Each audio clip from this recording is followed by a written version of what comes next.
All right, our first guest on this very special Radio Exposed, and we welcome back Rock Mamola. What's up, Rock? Gentlemen, how are you? So, have you adjusted to Tampa yet? It's been a very slow and sometimes painful transition, but slowly but surely we will get Tampa to feel just like Chicago did at one point in my lifetime, and once we get there, it'll start to feel like home. Now, what has gotten you the most? Has it been the heat or the humidity? You know, the humidity is probably the biggest thing to deal with as far as the weather. The heat isn't actually so bad. Actually, you know, being today in November and it's 80 degrees outside and I'm out at Clearwater Beach with my family out in shorts and a t-shirt, it's kind of unusual. Spending most of my life in the northern part of the country, you know, shoveling snow and wearing jackets at this time of year. But I mean, the summers are rough here. I mean, it's no joke. It rains every day. It's humid every day for about a good 3 to 4 months, and then after that, it's pretty much paradise until next April or May. Now, has it started raining yet, or is it still like raining fire down there? It's not raining fire. It actually stopped raining fire back last, I think it was in September. We had a big old celebration. Everyone jumped in the bay off the Gandy Bridge, and we had a big old celebration down there at the Gandy Bridge, a little bit of a tailgate, a little bit of bonfire. But yeah, the raining fire has ended, and right now it's just rain maybe every 4 to 5 days. Gotcha. And the Gandy Bridge, by the way, there's no gas stations on there. There's signs everywhere. You know, someone forgot to turn off their phone. Uh-huh. Yeah, that would be me. See, at least I can turn my phone on vibrate, and I'm at least, 1,900 miles away or some distance of that nature. I mean, at least put it on the vibrate or silent, especially when you're expecting a call or a text message. Come on, boys. What kind of professional radio show is this? Yeah, it's actually, this is like two-tiered unprofessionalism, because that was actually Louie, who is now telling me that his keyboard's broken. And before we even went live, we discussed my high-tech setup here. And Absolutely. not only do I have my fax machine printer firing off next to me at will, the method of communication that we had discussed using Gmail chat, that'll only work if your keyboard is functional. Which and now when your just keyboard dies, then you're out of luck. Pretty much, yeah. All right, so keep this train wreck rolling. You work for the sports animal WDAE 620 down in Tampa. Yes, I do. What's your current job there? My current job is Assistant Program Director of 620 WDAE. I'm also the Executive Producer of the Dan Cilio Show, which you can listen every Monday through Friday from 6 till 9 in the morning Eastern, as well as Executive Producer of the Ron and Ian Show, which is on from 9 in the morning till noon Eastern. I'm also one of the key contributors to 620WDAE.com as far as blogging and just making the site look really pretty. And overall good guy, and try to keep my staff sane and try to make the station the best it can be. Now, do you do a lot of the Twitter stuff that you do? Because I've been following them for a while on Twitter, long before you got there, and they look like they had a nice thing going, and nothing has changed. I can tell Rock took over. They're pretty good at that stuff, aren't they? Yeah. We're very. What's the correct word? We're very high tech. We're very good at the whole social networking thing. I can't really come up with a word because I've been up for about a good 20 hours right now, so forgive me on that. But I mean, we cover every team in the city between the Rays, the Lightning, the Bucks. If you want to talk college, we do USF, Florida Gators, and we also do a little bit of Florida State and Miami since they're in state, and we can have the ability to cover them as well. But yeah, we got about a good, I mean, maybe a combined total of about 12,000 overall combined between Facebook page and Twitter account. So yeah, we do a pretty good job keeping our audience up to date on the latest happenings in Florida sports, especially Tampa locally. But yeah, we try to do the sweet job we can with it. It's been pretty successful, at least since I've been there, at least in my experiences there. All right, and since you've been there, you're now a big shot executive over there. Do you go with the power suit, the polo shirt and slacks, or the big dog let you borrow some sweater vests? Oh, let's see. I've heard of this legendary sweater vest, but no, for me it's actually a good rotation. I got the two polo shirts. One is blue, one is white and gray. I have those. I have two pairs of jeans that I rotate by week. So I do one pair of jeans one week, the next pair the next week, and then I have about 3 or 4 collared shirts that I can wear, still tucked out, of course, But I have a good rotation, do laundry every Sunday, so I'm set to go for Monday morning. Now, when you went down there, did Mitch give you any good, Mitch Rosen, the program director for the Score, any good tips on, how to dress as an executive? Like, he give you shoe tips, shoe polishing stuff? No, I still wear gym shoes. I mean, it's still, I mean, believe it or not, I mean, even as an executive in a radio station, you can still be a little laid back.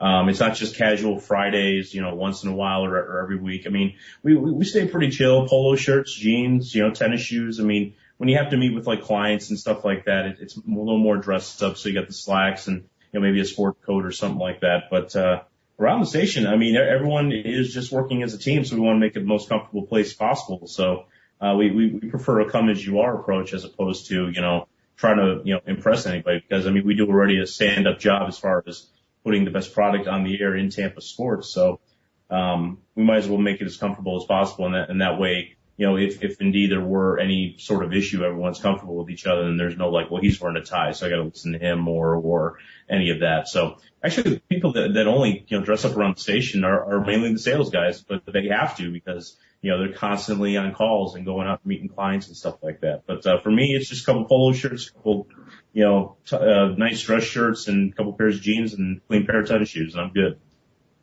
Now, Rock, you mentioned all the teams that you guys are covering on a regular basis, but I know you're in Florida, you're in the South. You did not mention covering NASCAR like a blanket. Are you all over the NASCAR scene now down there? You know what's funny? I thought, coming down to Florida with Daytona about 2.5 hours away, I thought that there'd be a little bit more NASCAR love down here in Tampa, Florida. But I gotta be honest, I mean, it's very rare. We do a weekly podcast with actually our webmaster. He's the one that hosts it with a buddy of his. We cover every race. We do live Twitter updates on every race. So we got our bases covered there. But as far as like NASCAR sports talk or getting a driver on once in a while, I mean, it's very rare. I mean, actually this coming Tuesday, we're having the owner of the Daytona 500 track, Daytona International Speedway, come into the studio with the Sprint Cup trophy itself. So instant photo op right there. But, yeah, as far as NASCAR coverage, I mean, it's very rare. It's a lot less than I thought it would because I was expecting, I mean, even as my wife sometimes, I mean, I was watching NASCAR, 2 weeks leading into us, leaving Chicago because I wanted to be up to date and have somewhat of an idea of the storylines going on. That way, if one of our producers throws me an angle or throws me a guest idea, I want to say, oh yeah, that one. Okay. But not really. It's actually a lot less than I thought it would be, which is kind of shocking, especially here in the Deep South. Now, since you've been in Tampa, you've been in Tampa for, let's see, how many months now? Let's see, I got here April 29th. So we're going on 6 months, 7 months. All right, in those 6 to 7 months, have you found any good joints yet? Like any good food spot or bar or like some type of hangout? I've had a very trying search, trying to find a good place to eat down here. There's very, very few. I mean, there's tons of restaurants, and I don't want to insult any of our sponsors if they might check out this podcast, but Chicago is a food heaven for everybody, and it's very tough to find anything like that down here. I mean, of course, you have the Cuban influence. You have a lot of Cuban sandwich joints and stuff like that, authentic Cuban food. For me, that's not it. I'm Italian and German, so I like more Italian geared pasta, spaghetti, stuff like that. I mean, if you want to go to Italian beefs for Chicago taste, I mean, there is one Chicago joint which we actually found, which is about 30 minutes away, and it's spot on, just like Portillo's. It's this little dive place, like in this strip mall, and it's spot on Portillo's, and it was a really nice experience going down there because we were down here for 2-3 months searching, and we just couldn't find one. And as far as bars, there's plenty. I mean, there's plenty of strip clubs, there's plenty of bars down here in Tampa Bay. So if you got some singles on you and you want to have a good time, there's this one strip up Dale Mabry right by Raymond James Stadium. You can have a ball, get drunk and get your whatever on, with some strippers and stuff like that. And, that's basically what Tampa is known for. I think actually, I was told one day that it's the porn capital of the United States, Tampa, Florida. So, I mean, if you got some singles and you want to have a good time, come on down. There's plenty of places for you to have some libations down here. Now, Rock, besides the fact that you've got a much higher per capita strip clubs than up in Chicago, what are the biggest differences just covering sports in a city like Tampa versus a city like Chicago? A city like Chicago, there's more competition to be first. Down here, it's a very laid back feeling. I mean, let's face it, the nickname for Florida is what, Heaven's Waiting Room? That's sort of how it is down here. I mean, it's very laid back. It's very slow. It's not a metropolitan. I mean, downtown Tampa is like six skyscrapers, if you even want to call them that. There's not a lot of hustle and bustle about, the professional teams in town. I mean, with the Tampa Bay Rays, of course, the much publicized, attendance issues they've been having. Even the Tampa Bay Buccaneers, I mean, they have sold out one game at home in the last, I want to say 19 games. So, I mean, every home game is blacked out, so no one can watch the games at home. And also you got, the Tampa Bay Lightning, which actually is one of the more surprising stories down here, with the run they made in the Eastern Conference playoffs, last year. Wonderful ownership, just redid the arena where they play the St. Petersburg Times Forum, which is going to be renamed, the Tampa Bay Times Forum, in January. But, that's probably the one good story coming from Tampa sports outside of the Rays doing what they did this past year. Just coming from 9 back to make the playoffs to get the wild card. Boston collapses.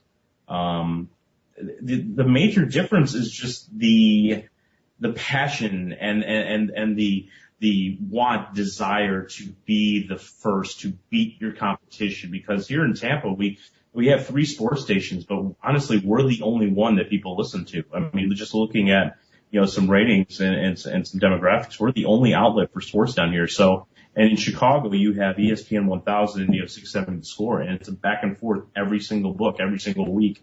That need for competition is something that I'm finding I need a lot more of down here. And, unfortunately, it's just not there. And it probably won't be for quite a long time. So, major differences is just the very laid back, approach to covering sports. If the Bucks lose, who cares? If the Lightning lose, who cares? Same thing. It's just over and over again. I mean, if the Cubs blow a lead in the 9th inning, Mike Quaddy would have his people be calling for his head. I mean, people just don't do that down here. So it's just a lot more laid back. And if they win, they win. Yay. If they lose, they lose. Okay. No big deal. So that's probably the major difference. That's kind of funny because you figure, I'd say half of the programming up here is the unbelievably angry sports fans at the failures of their teams on a day-to-day basis. Mm-hmm. Now, yeah, well, down here it's a little different. I mean, sports radio, you're going to get your angry callers, but the thing I always find is that even though angry callers and I mean, we don't even get text responses down here. That's how like old school, 620 WDAE is. I mean, you call and that's it. That's the only way you can get your opinion heard on the air. So,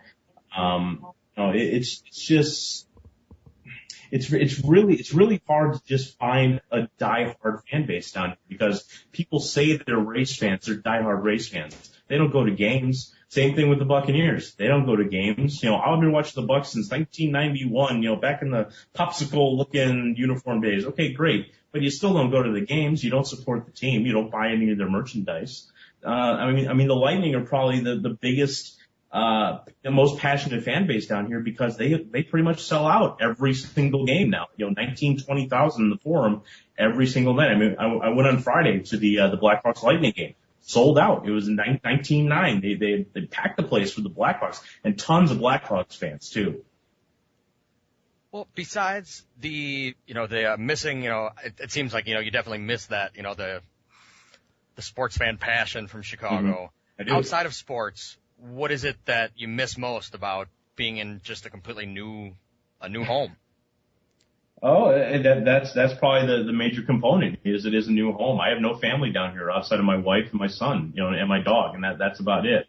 That's probably the one thing I miss is that it was home. I could drive an hour and a half to go see my parents. I could drive, 45 minutes to see my in-laws. I mean, I could, get with family gatherings and everything and, do the Christmas thing and do the Thanksgiving thing. Now it's like, we're down here on an island basically and everyone else is back home. So we rely on Skype. We rely on text messages and pictures on Facebook and stuff like that. It's just sort of a weird feeling because I've never really moved away this far from all my family. Even when I lived in Dallas, I mean, we still had some family that was relatively close, but it's just a completely different, you know, not to use the sports animal as a pun, but a completely different animal because it's just you have nobody else besides the ones you live with. That's probably the one thing I miss is that, you know, honestly, I love driving to Rockford to see my parents for a weekend. You know, now I can't do that. Now I gotta rely on Skype if both of us have time. But I think once we start getting some vacations from our family, because my parents are headed down here in about 3 weeks, and her family's coming down next year. I think once we get maybe a little bit of feel of home when they come visit us, I think it'll probably feel a little bit more different. Of course, that desire to see them is going to be there, but after you see them, it'll be like, okay, I think now we're finally living here. This is our home. They came to visit our home, so that's probably the biggest difference, or the biggest between Chicago and Tampa. So. Now, if I gave you like one wish, and let's say I have like something in one hand, something in the other, and you have to choose one. One is your favorite Chicago food, whether it be like a Portillo's hot dog or a pizza or something. And the other hand, I have a tape of Pat Foley calling a Hawks game. Which one are you taking? I'm taking the food because I can get Pat Foley, online. So I'm taking the food, man. No, listen. I mean, put it this way. You guys know what. You guys know what Giordano's and Pizza and Malnati's, Paisanos downtown. Down here it's Pizza Hut and Papa John's. Well, they do have good dipping sauce. They do. The garlic sauce is phenomenal. Now, have you had a chance, like you said, you can listen to Pat Foley online. Have you had a chance to listen to the score at all since you've been down there? Bits and pieces. Just when I had some time or I was up late and was just kind of searching Twitter or Facebook or something to do.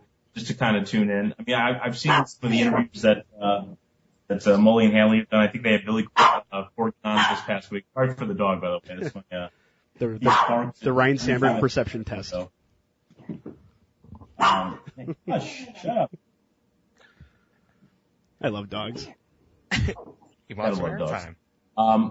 Very rarely. There you go. Short answer.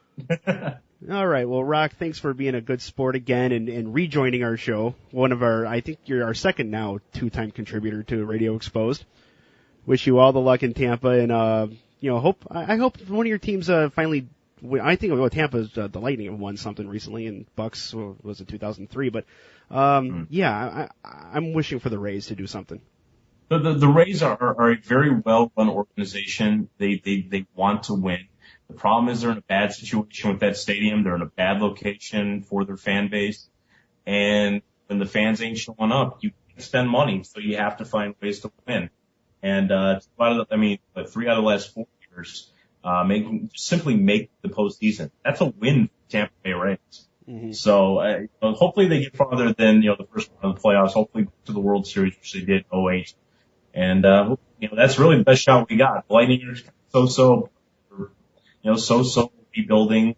USF, the South Florida, they've lost 4 straight conference games in the big least of conferences. So, it's a tough thing to find a winner down here. But when there is a winner, and watching the Rays got into the playoffs, people get behind this team. They start to listen and they start to pay attention and they start to watch. And it's really a delight to see the whole community, get around a team like that.